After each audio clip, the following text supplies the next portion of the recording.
మరి మన రేవంత్ రెడ్డి వాగ్దానం చేసింది ఏం చేసింది? కాదు పైసలు ఇస్తాం 4,000 ఇచ్చిండు. నాకు ఇన్నే ఓర్కలేదు చాలా. నేను 2 నిమిషాలు అడిగినా నాకు అంతే మట్టుకుంటుంది. నేను ఏం అడిగాను నేను ఇవ్వాలంటే రేపు వచ్చేదాన్ని నా పిల్లలు మీరు కాదు నాన్న ఇవ్వాలి ఇద్దరు పెడతాను. నేను కాదంటలేను నాన్న.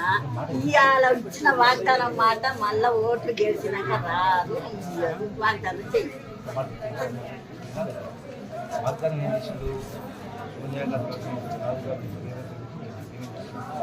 కాంగ్రెస్ పార్టీ రెండవది రేషన్ కార్డు ఇస్తాము.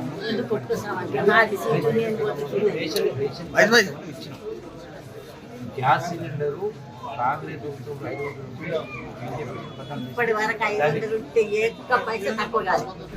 500 రూపాయలు సబ్సిడీ ఈ ఖాతాలో జమ చేస్తాం.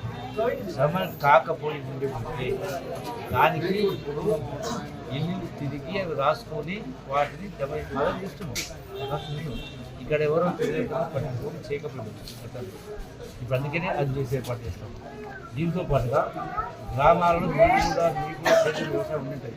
గతంలో 20,000 కోట్ల రూపాయలు రైతుల అప్పులు మాఫీ చేయడం జరిగింది. 200 కరెంటు ఫ్రీ, 200 కరెంటు వీరోడు కరెంటు ఫ్రీ కట్టాలని కూడా 200 కరెంటు ఫ్రీగా ఇవ్వడం జరిగింది. డబుల్ బెడ్ ఇందిరమ్మ ఇల్లు. నేను ఒక ముచ్చట అడుగుతాను. కరెంటు ఫ్రీ అన్నోళ్ళు ఇప్పుడు మళ్ళీ ఎందుకు బిల్లులు వేస్తుంది? మళ్ళీ 200 యూనిట్ల కరెంటు వరకే ఫ్రీ. 200 కంటే పైన ఉంటే బిల్లు కట్టాల్సిందే. మహాభారతం చదివిందా? మహాభారతం విన్నారా? అవునమ్మా, సగం విని సగం వదిలేస్తే అర్థం మారిపోతుంది. అశ్వత్థామ అదాన్ని గట్టిగా మాట్లాడి ముందు చిన్నగా చనిపోయింది ఏనుగు ఏమంటాడు అట్లా. ఇవాళ కొందరు నాయకులు సగం మాట్లాడి సగం వదిలేస్తుంటే మీరు అదే నిజం అనుకుంటారు.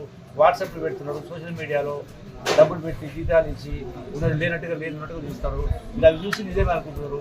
ఏది నిజమో ఏది అబద్ధమో తెలియకనే కదా ఇప్పుడు అడిగేది. మరి అంత ఏది అబద్ధమో ఏది చేసేది అంత అబద్ధం